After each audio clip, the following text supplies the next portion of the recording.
ବଞ୍ଚିଥିଲା ମୋତେ ବଞ୍ଚାଅ ବୋଲି ସେ କହୁଛନ୍ତି।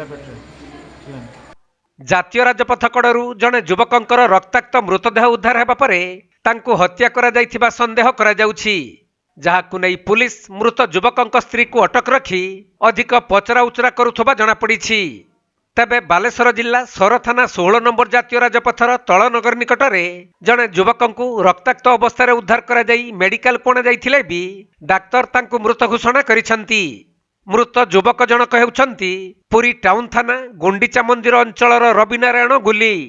ସେ ଗୋପାଳପୁର ଥାନା ତାଳପଦା ବିର୍ଲା ଗ୍ରାମର ରସାନନ୍ଦ ଦାସଙ୍କ ଝିଅ ଉଷାମଣିକୁ ବିବାହ କରି ଗୋପାଳପୁରରେ ରହୁଥିଲେ। ତେବେ ଯାହା ସୂଚନା ମିଳିଛି, ମୃତ ରବିନାରାୟଣ ଗତକାଲି ରାତିରେ ବାଲେଶ୍ୱରରୁ ଫେରି ଜଣେ ବନ୍ଧୁଙ୍କ ସହିତ ଏକ ବାଇକ୍ ଯୋଗେ ଭଦ୍ରକ ଅଭିମୁଖେ ଯାଉଥିଲେ। ହେଲେ ସର ଥାନା ତଳନଗର ନିକଟରେ ସ୍ଥାନୀୟ ଲୋକମାନେ ରବିନାରାୟଣ ରକ୍ତ ଜୁଡୁବୁଡୁ ଅବସ୍ଥାରେ ରାସ୍ତା ଉପରେ ପଡ଼ିଥିବାର ଦେଖି 108 ଆମ୍ବୁଲାନ୍ସକୁ ଯୋଗାଯୋଗ କରିଥିଲେ। କିନ୍ତୁ ସେହି ସମୟରେ ଜାତୀୟ ରାଜପଥ ପେଟ୍ରୋଲିଂ ଗାଡ଼ି ଯାଉଥିବା ବେଳେ ରବିନାରାୟଣଙ୍କୁ ଅତି ମୁମୂର୍ଷୁ ଅବସ୍ଥାରେ ଉଦ୍ଧାର କରି ସୋର ଡାକ୍ତରଖାନାକୁ ଆଣିଥିଲେ ବି ସେଠାରେ ଡାକ୍ତର ତାଙ୍କୁ ମୃତ ଘୋଷଣା କରିଥିଲେ। ତେବେ ତାଙ୍କ ସହିତ ଆସିଥିବା ଅନ୍ୟ ଜଣେ ଯୁବକ ଓ ବାଇକ୍ଟିର କୌଣସି ସନ୍ଧାନ ମିଳିନଥିବାରୁ ତାଙ୍କୁ ହତ୍ୟା କରାଯାଇଥିବା ସନ୍ଦେହ କରାଯାଉଛି। ଏପରିକି ରବିନାରାୟଣଙ୍କ ପେଟରେ ଛୁରୀ ମାଡ଼ କରାଯାଇଥିବାରୁ ତାଙ୍କ ଅନ୍ତବୁଜୁଳା ବାହାରକୁ ବାହାରି ଆସିଥିବା ଦେଖିବାକୁ ମିଳିଛି। ପରେ ଖବର ପାଇ ତାଙ୍କ ସ୍ତ୍ରୀ ଡାକ୍ତରଖାନାରେ ପହଞ୍ଚି ଶବକୁ ଚିହ୍ନଟ କରିବା ପରେ ପୁଲିସ ଶବକୁ ଜବତ କରି ବ୍ୟବଚ୍ଛେଦ ପାଇଁ ପଠାଇଛି। ଆଉ ଏକ ମାମଲା ରୁଜୁ କରି ମୃତ ଯୁବକଙ୍କ ସ୍ତ୍ରୀଙ୍କୁ ଅଟକ ରଖି ଅଧିକ ପଚରାଉଚରା କରିବା ସହ ଘଟଣାର ତଦନ୍ତ ଆରମ୍ଭ କରିଛନ୍ତି। ନା ଆମେ ନିଜେ ଆସିଥିଲୁ, ଶିମିଳିଆରେ ଗୋଟେ ଆକ୍ସିଡେଣ୍ଟ ହେଇଥିଲା, ସେ ଆକ୍ସିଡେଣ୍ଟ କଭର କରି ଆସିଥିଲୁ।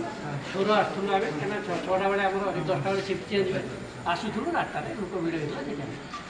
ସେମାନେ 108 ଆମ୍ବୁଲାନ୍ସକୁ ଫୋନ୍ କରିଥିଲେ। ଆମେ ୟାର ସିରିୟସନେସ୍ ଦେଖିକି ଆଉ ଆମ୍ବୁଲାନ୍ସକୁ ଇଏ ନ କରି ବଞ୍ଚିଥିଲା ମୋତେ ବଞ୍ଚାଅ ବୋଲି ସେ କହୁଛନ୍ତି।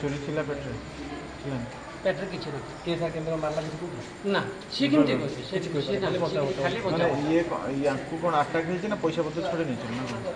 କେମିତି ଜାଣିବେ ପଇସା ପତ୍ର ଛଡ଼େଇଛନ୍ତି କି ନାହିଁ? ନିଜେ ସିରିୟସ୍ ଥିଲା, କିଛି କହିପାରୁନଥିଲା, ଖାଲି ବଞ୍ଚାଅ କହୁଥିଲା କହୁଛି। ତଳନଗର ବି ଯେ କାଳୀ ମନ୍ଦିର ଡାଉନ୍ ରାସ୍ତା ସେଇଠି ହସ୍ପିଟାଲ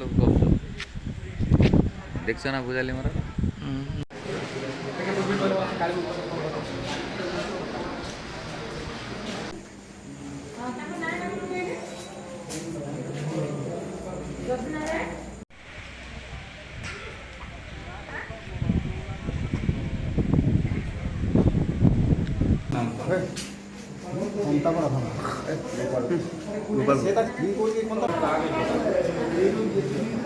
ବାଲେଶ୍ୱର ଜିଲ୍ଲା ସରରୁ ସୁମନ୍ତ ଦାସଙ୍କ ରିପୋର୍ଟ, କୋଣାର୍କ ଲାଇଭ୍।